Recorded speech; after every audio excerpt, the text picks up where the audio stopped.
Assalamualaikum warahmatullahi wabarakatuh. Shalom, Om Swastiastu, salam kebajikan, nama budaya. Let me introduce myself. My name is Aisyah Rara Maharani. I'm from Management 22B. I will read the material for the Economic Statistics course. Uji asumsi klasik atau uji normalitas. Uji asumsi klasik adalah analisis yang dilakukan untuk menilai apakah di dalam sebuah model regresi linear, ordinary, least square atau OLS terdapat masalah-masalah asumsi klasik. Asumsi klasik adalah syarat-syarat yang harus dipenuhi pada model regresi linear OLS agar model tersebut menjadi valid sebagai alat penduga. Tujuan pengujian asumsi klasik adalah untuk memberikan kepastian bahwa persamaan regresi yang didapatkan memiliki ketepatan dalam estimasi, tidak bias, dan konsisten. Regresi linear OLS adalah sebuah model regresi linear dengan metode perhitungan kuadrat terkecil atau yang di dalam bahasa Inggris disebut dengan istilah ordinary least square. Di dalam model regresi ini ada beberapa syarat yang harus dipenuhi agar model peramalan yang dibuat menjadi valid sebagai alat peramalan. Jenis-jenis uji asumsi klasik. Asumsi klasik pada regresi linear sederhana. Ada data interval atau rasio, linearitas, normalitas, heteroxiditas, outlier, autokolerasi hanya untuk data time series atau runtun waktu.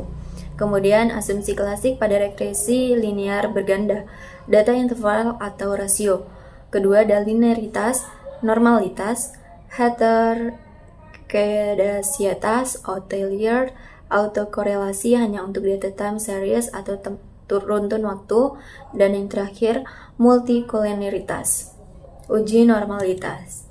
Uji normalitas adalah sebuah uji yang dilakukan dengan tujuan untuk menilai seberapa data pada sebuah kelompok data atau variabel, apakah sebaran data tersebut berdistribusi normal ataukah tidak.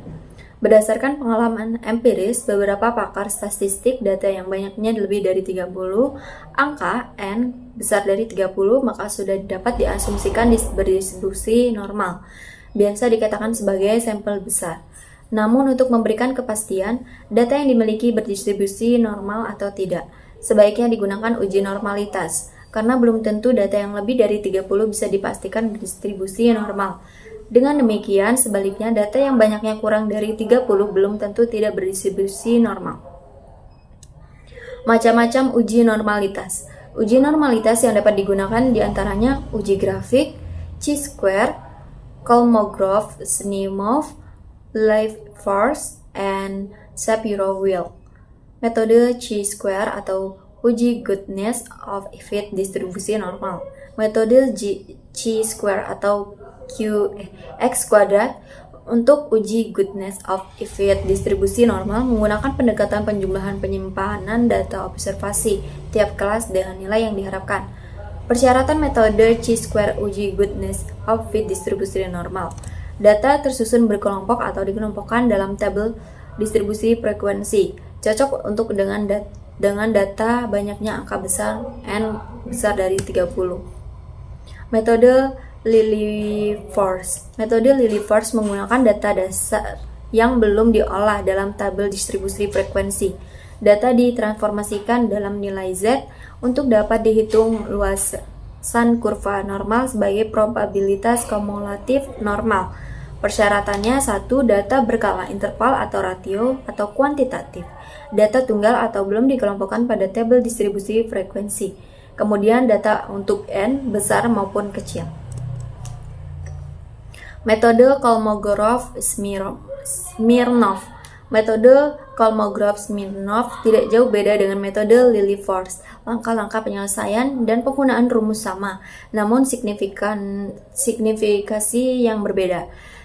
Signifikansi metode Kolmogorov-Smirnov menggunakan tabel perbandingan Kolmogorov-Smirnov. Sedangkan metode Lieb-Force menggunakan tabel pembanding metode Lieb-Force. Persyaratannya, data berskala interval atau ratio atau kuantitatif.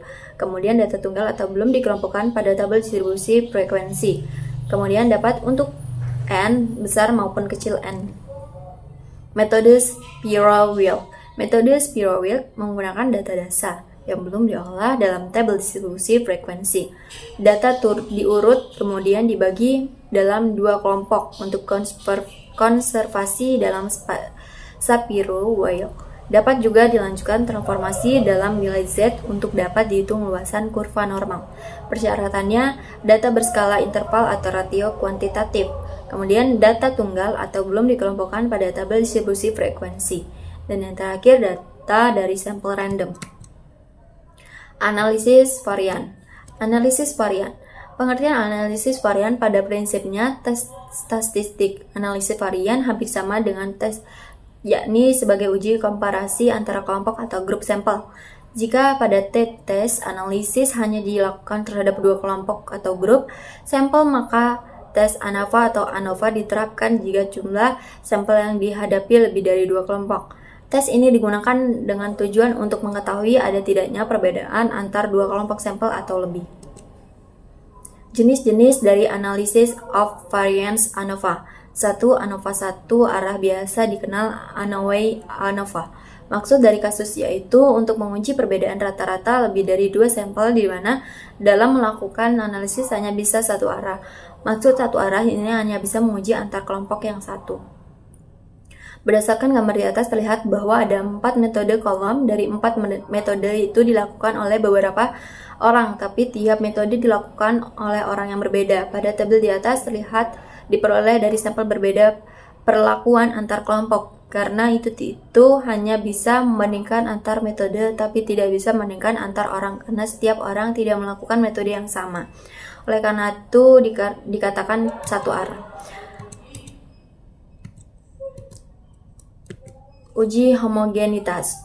Pengujian homogenitas adalah pengujian mengenai sama tidaknya variansi dua buah distribusi atau lebih. Uji homogenitas yang akan dibahas dalam tulisan ini adalah uji homogenitas variansi dan uji Bartlett. Uji homogenitas dilakukan untuk mengetahui apakah data dalam variabel X dan Y bersifat homogen atau tidak. Uji homogenitas variansi. Uji homogenitas variansi langkah-langkah menghitung uji homogenitas dengan mencari varian standar definisi variabel X dan Y dengan rumus di bawah ini. Kemudian B mencari hitung dari varian X dan Y dengan rumus di bawah ini. Bandingkan F hitung dengan F tabel pada tabel distribusi F dengan untuk varian terbesar dalam DK pembilang N-1. Untuk varian terkecil adalah DK penyebut N-1, dan jika F hitung kurang dari F tabel berarti homogen, dan jika F hitung besar dari F tabel berarti tidak homogen. Mungkin itu saja yang dapat saya sampaikan. Mohon maaf bila ada salah kata. Saya ucapkan terima kasih. Wassalamualaikum warahmatullahi wabarakatuh.